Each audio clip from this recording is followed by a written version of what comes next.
मैं कृष्णानंद, सहायक अध्यापक, प्राथमिक विद्यालय बूढ़ोपुर,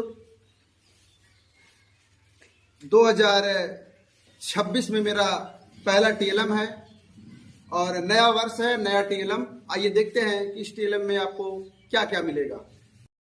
देखिए, ये हमारे पास चार्ट है जिसमें गिनती लिखी हुई है 1 से 100 तक। 1 से 100 तक इसमें गिनती लिखी हुई है और इस चार्ट की मदद से आज हम आपको सम संख्याएं, विषम संख्याएं, भाज्य संख्याएं, अभाज्य संख्याएं, विकर्ण का योग और पूर्ववर्ती और अनुवर्ती संख्या के बारे में जानेंगे। ठीक है, तो आइए शुरू करते हैं। सबसे पहले सम संख्याएं। देखिए, ये चार्ट आप इस गिनती के चार्ट पे ऐसे रख देंगे तो आपको केवल वही संख्याएं दिखेंगी जो कि सम है। तो सम संख्याएं क्या होती हैं? ऐसी संख्याएं जो 2 से पूरी विभाजित हो जाए तो संख्याएं क्या कहलाती हैं? सम संख्याएं। सम संख्या जैसे 2, 4, 6, 8, 10।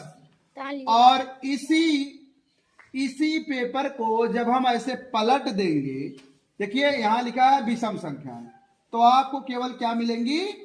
विषम संख्याएं। विषम संख्या क्या होती है? हाँ, ऐसी संख्याएं जो 2 से पूरी तरह से विभाजित नहीं होती है वो क्या कहलाती है? हमारी विषम संख्याएं कहलाती हैं। विषम संख्या से 1, 3, 5, 7, 9, 11, 13 ये सब क्या कौन सी संख्याएं हैं? विषम संख्याएं हैं। और हमारे पास ये अगला चार्ट आपको दिखेगा अभाज्य संख्याएं। कैसी संख्याएं हैं? अभाज्य संख्या। देखिए इसमें लिखा हुआ है अभाज्य संख्या, ठीक है ना? अभाज्य संख्या लिखा हुआ है और चार्ट पे हम इसको ऐसे रख देंगे तो आपको इसमें जो संख्याएं दिख रही होंगी वो क्या होंगी? अभाज्य संख्याएं। अभाज्य संख्याएं क्या होती हैं?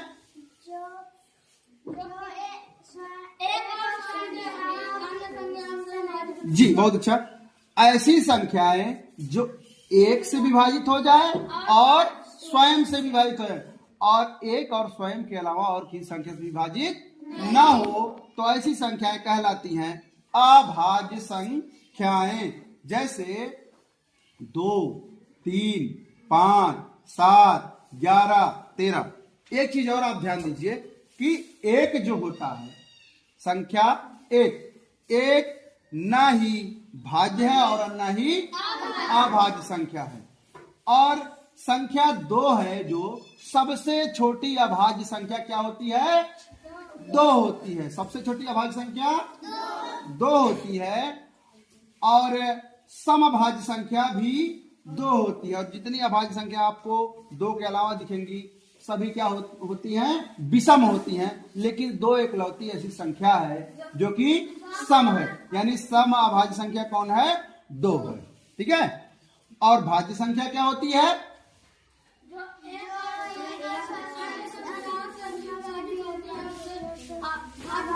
हाँ, ऐसी संख्या जो 1 से कट जाए, स्वयं से कट जाए और किसी अन्य संख्या से कट जाए तो क्या कहलाती हैं? भाज्य संख्याएं कहलाती हैं। चलिए ठीक है, बहुत अच्छा। हमारे पास जो अगला कार्ड है उसमें लिखा है पूर्ववर्ती संख्या, प्राकृतिक संख्या, अनुवर्ती संख्या।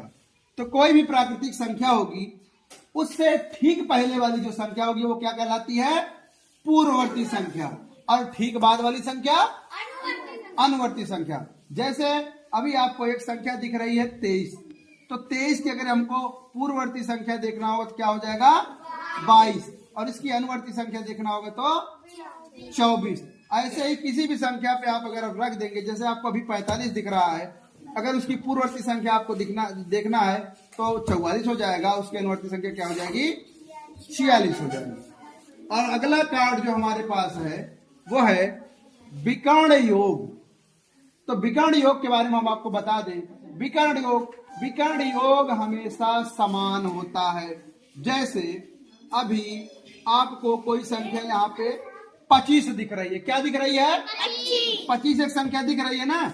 तो विकर्ण योग ऐसे तिरछा ऐसा योग जो होता है वो विकर्ण योग होता है। ठीक है ना? ये तिरछा योग जो होता है वो कैसा योग होता है? विकर्ण योग होता है। और विकर्ण योग क्या होता है? बराबर होता है। विकर्ण योग जैसे आप 34, 25 और 16 को जोड़ेंगे, जो संख्या आएगी वही संख्या 14, 25 और 36 को जोड़ने में आएगी। तो आप जोड़िए 25, 36 और 14 कितना हो जाएगा? 75। कितना हो जाएगा? 75 हो जाएगा। और आप जोड़िए 16, 25 और 34 तो कितना आएगा? 75 आएगा। इसी प्रकार से आप कहीं भी आप रख के देख लीजिए। जैसे आप 13 पे रखिए, 13 पे रखिए तो देखिए 2, 13, 24 जोड़ेंगे, जितना आएगा वही 4, 13 और 22 को जोड़ने पर आएगा। तो जोड़िए, देखिए कितना आता है। 2, 13 और 24 को जोड़िए, कितना आता है? जोड़िए आप लोग। 13, 2, 15 और 15 में 24 जोड़ देंगे, कितना आ जाएगा?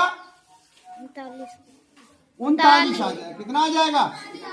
वैसे ही देख लीजिए 4 और 13, 13 4 हो जाएगा 17 और 17 में जब 22 जोड़ेंगे कितना आ जाएगा? 39। यानी विकर्ण का योग क्या होता है? बराबर होता है। विकर्ण का योग क्या होता है? बराबर होता है। तो देखिए ये साधारण सा जो टीएलएम आपको दिख रहा था उसमें हमने कितनी चीजें देख लिया है? सम संख्या, विषम संख्या, अभाज्य संख्या, भाज्य संख्या और पूर्ववर्ती अनुवर्ती संख्याएं देख लिया है और विकर्ण का योग देख लिया है।